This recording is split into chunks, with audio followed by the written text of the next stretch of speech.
Bernardino Rivadavia nació en Buenos Aires el 20 de mayo de 1780 y murió en Cádiz, España, el 2 de septiembre de 1845. Durante las invasiones inglesas defendió la ciudad de Buenos Aires como teniente en el Tercio de Gallegos y más adelante se casaría con Juana del Pino, hija del ex virrey del Virreinato del Río de la Plata, Joaquín del Pino. Durante la semana de mayo de 1810, él estuvo presente en el Cabildo Abierto del 22 de mayo y votó por la deposición del virrey Cisneros. Ya con el gobierno del primer triunvirato, él fue ministro de Gobierno y Hacienda y ministro secretario de Guerra del primer triunvirato. Esto durante los años de 1811 y 1812. Cuando cae el primer triunvirato, él es arrestado y obligado a exiliarse de Buenos Aires por un tiempo, digamos. Luego retomaría la actividad política en el año 1814, cuando junto a Manuel Belgrano viaja a Europa en misiones diplomáticas. Una vez allí se encuentra con los trabajos de Adam Smith y demás economistas que marcan a fondo su ideología.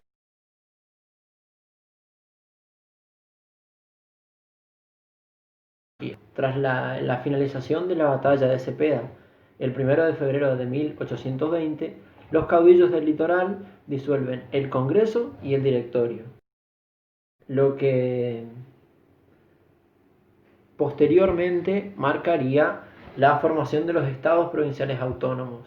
También firman el Tratado de Pilar, mediante el cual aceptan el modelo de confederación para el territorio de las Provincias Unidas del Río de la Plata.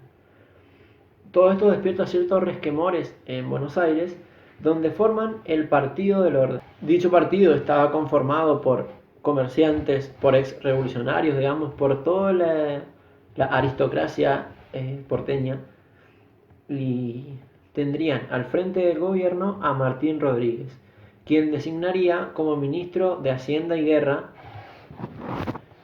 ministro de Gobierno y Relaciones Exteriores a Bernardino Rivadavia. El periodo en el cual este partido gobierna se conoce como... Este periodo se llamaría así, digamos, por el clima de orden y de progreso que evidencian las clases altas de Buenos Aires. Gracias a la monopolización del puerto de Buenos Aires, digamos, estas clases adineradas se verían muy favorecidas por el libre comercio impulsado por Bernardino Rivadavia. Quienes no correrían con la misma suerte eran las demás provincias, que se vieron afectadas, digamos, por el libre comercio y la riqueza que Buenos Aires adquirió mediante contar con el recurso tan importante como el puerto.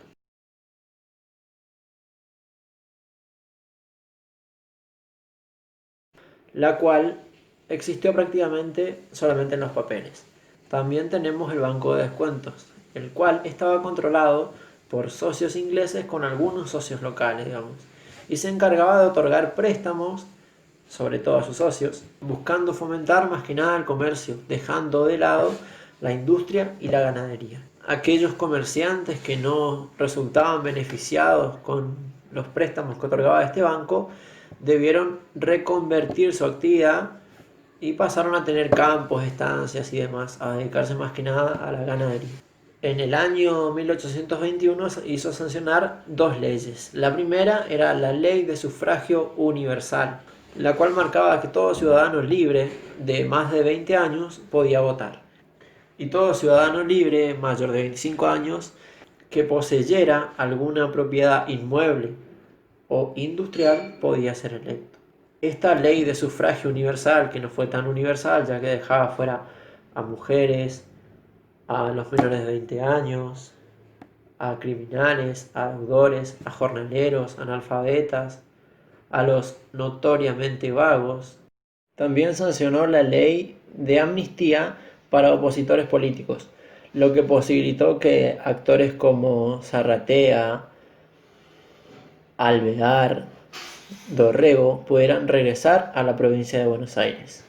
Realizó reformas en la iglesia y en el ejército, con lo que se ganó el recelo de ex revolucionarios y militares y de los creyentes católicos. Mediante su plan de modernización de Buenos Aires, ensanchó avenidas, mejoró la iluminación de las calles, creó el Archivo General, el Museo Nacional de Ciencias Naturales, la Universidad de Buenos Aires.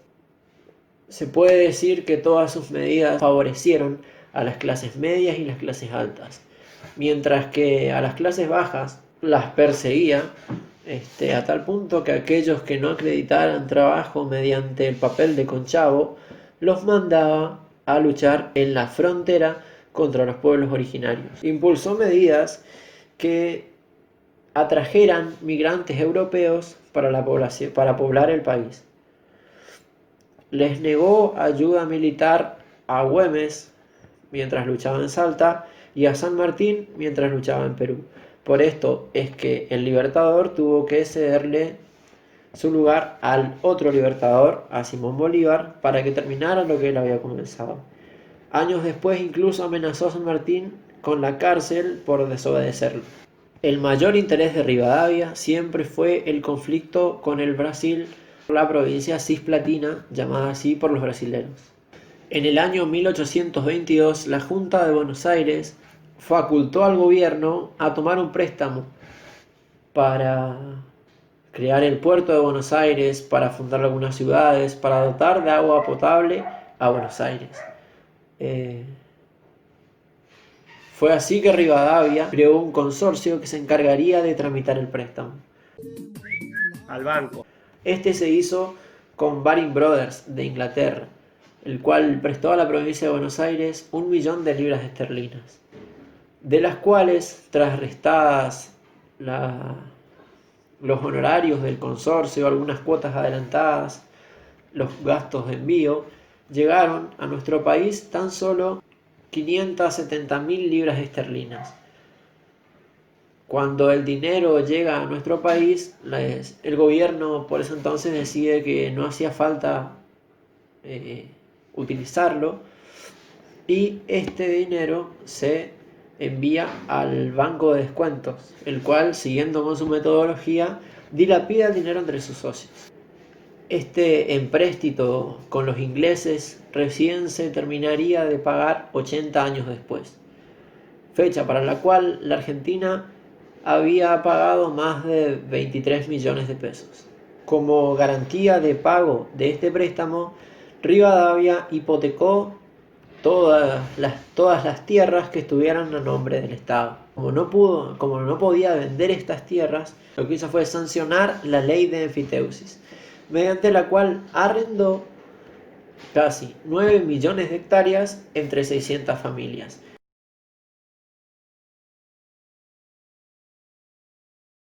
En el año 1826 y en el contexto de la guerra con el Imperio de Brasil por la provincia oriental, Rivadavia es electo presidente, siendo así el primer presidente de la historia argentina.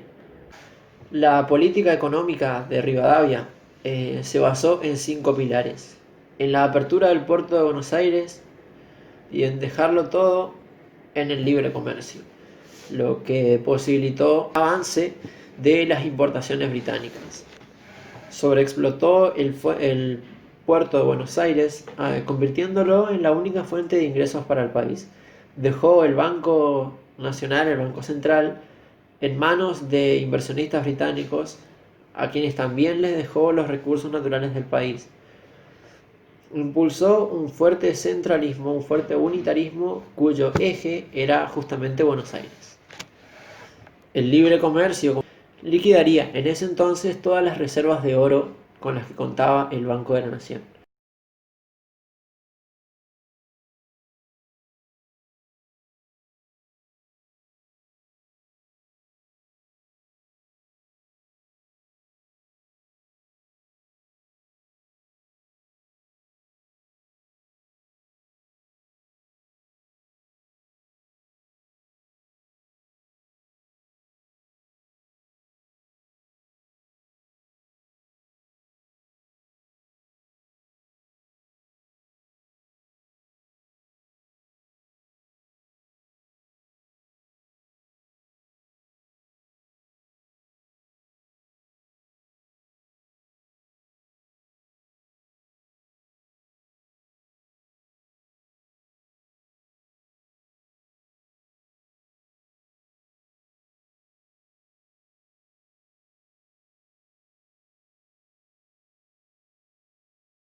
Chao, buenas noches, que descanse con los angelitos.